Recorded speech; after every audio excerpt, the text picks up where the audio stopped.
Hey, what is up, guys? This is Martin Lobo, or Mortem. I know it's been a while. I haven't done a video in a very long time. I mean, I did two videos. The two videos are reaction videos. One of them is of the state of play of PlayStation, obviously. The other one is the Resident Evil showcase, and I think the third one is with the Silent Hill showcase as well. Look, I don't hate reacting channels or anything. I actually enjoy them sometimes. Well, some of them. But the thing is, I did these two reaction videos and I got more views than I ever did. I know it's not a lot, like 20-25, it's not a lot, but it's already more than what I used to have. So yeah. Anyways, this is going to be pretty much a review about Innocence. I mean, Requiem and Requiem. I mean, it's a Plague Tale Requiem. This is actually the sequel of Innocence. If you don't know what they are, you should do yourself a favor and go play Innocence and then play Requiem. They're both incredible games. Obviously, it's more like a survival horror game, but it's very good. Very good. They're very unique in some type of way. But yeah, look, my review is going to be separate in 4 parts, well, ish. More like the first one I'm going to talk about the positives of the game, the neutral of the game, and then the negatives of the game. And then after the negatives, I'm going to talk about a little bit of the story and then end the video. Alright, so now I'm gonna go with the positive. So basically the positive is the storytelling. Storytelling is phenomenal. Like the first one was well written, and this one is actually well written as well. Graphically, the game is way more beautiful than the first one. Every single area that you were looking, or places, structures and stuff, they're very amazing. It's even the plants are phenomenal. The little details of this game, graphically, it's very nice. And yeah, so basically the art design, everything is actually amazing on this one. I'm not saying that the first one was terrible, but this one is with higher hardware, you know, for the PlayStation 5, Xbox One X, and PC with, you know, the 39s and 49s and stuff. So yeah, that's why it looks way better than the first one. Even if all the structures and stuff are very beautiful, it was good seeing France in the 14th century. I think that's it is the 14th century. I don't know if it's very accurate. If it is, somebody tell me. But if it's not, oh well, but it still looked good. But yeah, I feel like this is the most accurate France that we saw, or that we have read about in any other game, right? Or books. Maybe. I may be wrong on this one, but anyone should actually tell me about it. So yeah, like I said, the dialogues, the facial expressions of the characters are very good. All the characters that you meet, and then you you play with Amici and Hugo. That's the name of the two main characters. But every character that you meet are actually unique, and all of them, from the main character to the side characters, all the facial expressions are very good, and it's very amazing actually. So that's pretty much it about graphically. Look, what I'm about to say about the game time average, this is more like a neutral thing, so I'm not going to say it now instead. So this is pretty much all the positive. Obviously, it's a fantastic game. It's worth to play, but first you have to play the first one, obviously, right? This is the sequel of Innocence, so play Innocence first before playing this one. Now I'm gonna go with the neutral thing. The neutral about the game. So the neutral, it's pretty much two things. It's the UI. The UI, it's okay. Sometimes you get lost a little, but not that much. When you have to pick up the weapon, the exact item that you need to use to escape a place, it's very annoying, because you play with a slingshot in this game, but you also play with a rock, then many other items that creates certain things, but it's very little. You get lost a little, but then you pick it up real fast. So that's the neutral thing. The other neutral thing is pretty much the game time about the game. It's average, it's a 15-hour game. I could have cleared the game, but I play on hard difficulty and then cleared it in 15 hours. But the thing is, I was messing around and I was being an idiot sometimes and letting the enemy see me. So probably if you play on easy on normal mode, you will probably clear the game at least at around, I would say, 8-9 hours. Also, what I was doing is I was trying to get all the achievements. When I cleared the game on the first playthrough, it's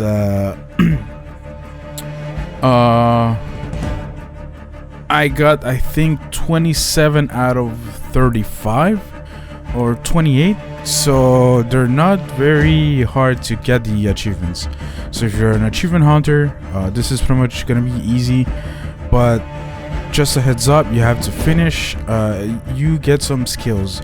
Forgot to talk about the skills, but I'm going to talk here right now. So the skills, basically, you get some skills with Amnesia. There's 3 types of skills. Well, one of them on the tree is aggressive. One of them is opportunistic.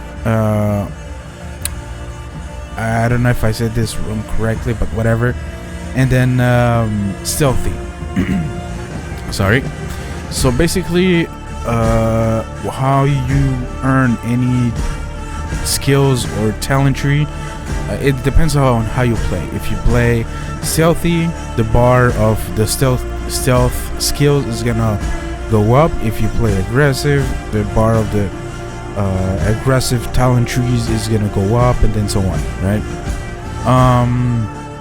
So basically, if you clear the game without completing any of the talent tree, on the second playthrough, you're gonna have a harder time to clear those 3 achievements. They're missable if you don't do one of the achievements first or one of the skill tree first. So if you want to do all of them in one save, you have to clear the talent tree on the one of the talent skills tree. You have to clear it on the first playthrough, and on the second playthrough you clear the rest. The thing is that you only have the new game and the new game plus, and then it's over. That save, it's pretty much over. You cannot go back unless you can actually do selecting chapters, but you cannot go back at the beginning with your newest skills and the items that you gather on the first playthrough. So it's 1-2 restart, 1-2 restart, right? So that's pretty much it.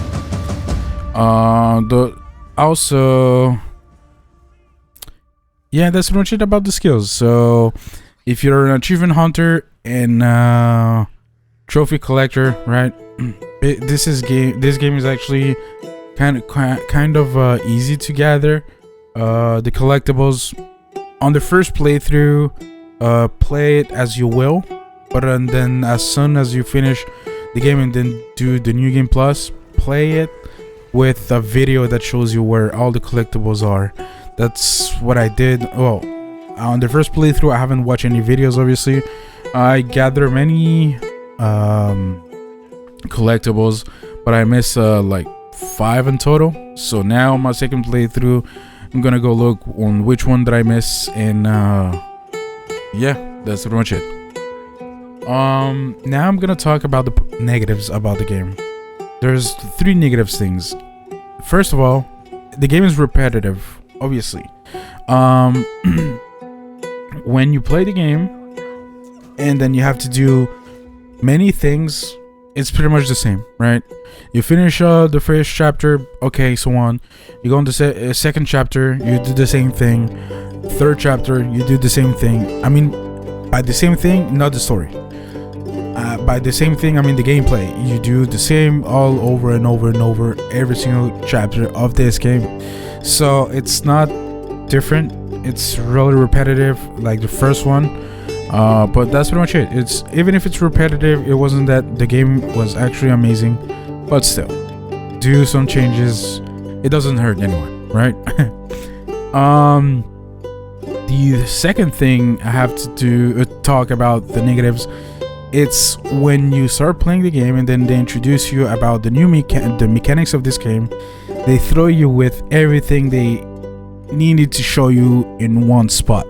So you reach this place, okay, you have to use this item for this, the other item for that, and it gets you lost for I will not say for a while, for a bit, and then you catch up to what you have to do, and then that's it, right? But it's kind of weird how they throw you right away with everything that they have, every mechanic of the game, and then boom, do it yourself. Probably on hard mode, the UI was hiding, or the hints were hiding, so maybe that's why it was a little bit harder, right? But even so, and then after, as soon as I got what I needed to do, the game changes and it's easy, right? So yeah, that's pretty much it about the mechanics of the game. The other two things that I have to talk about, the negatives, it's sometimes in this game there's certain chapters that has like an open world type of thing, and that open world feels like a little bit empty. The reason why is when you reach that area that I'm talking about, you see the environment, it's beautiful, you see the flowers and stuff, and then as soon as you turn around, there's no one, there's nobody. It's only you and the other character, you, Amicia, and Hugo. They talk fine, but then I know the game is linear, right? But then you would like to, when you appreciate the environment, you appreciate the places and stuff, but then when you would like at least you do something else, there's nothing, because yes, it has like an open world, but then it's empty. You cannot, you have to basically continue the story, go right around and arrive to the next city, village, whatever, and then the story continues, right? So that's what I felt about the kind of open world of this game. It's not open world, I don't know how you call it, but yeah. The other negative things that I have to say, it's for the PlayStation and Xbox. I enjoyed playing on PC. My PC is not that great anymore like it used to. Something is bottlenecking, either my CPU or my GPU, but I couldn't get 60. I mean, I was able to get 60 FPS and sometimes jump to 100 depend on the area that I was. But sometimes I was getting 45 and 50 when I was in certain areas with a lot of rats. But on PlayStation, that's still good, right? It's annoying, but it's good. But the thing on PlayStation and Xbox, the FPS was like at 30 FPS, so that's actually worse. Look, it's 2022. There's no excuse to lock a game on 30 FPS for the next gen console or current consoles, right? The PS5 and the Xbox One X.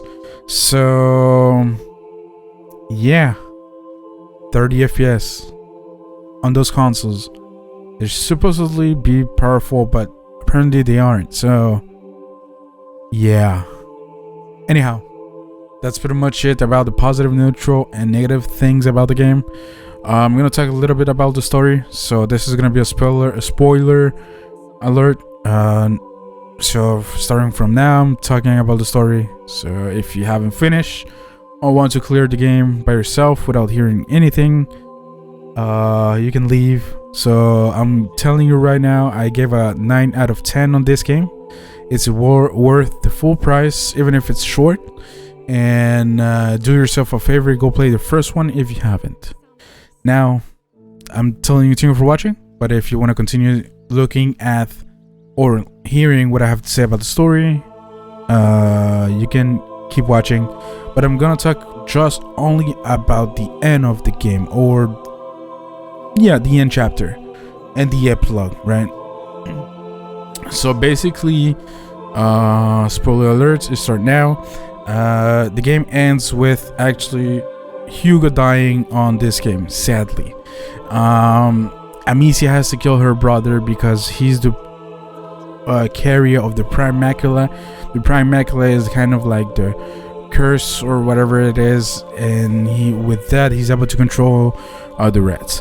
And Amicia basically at the end of the game kills her brother, and then there's a time skip of 1 year, and then you can see her trying to figure it out who is the next carrier.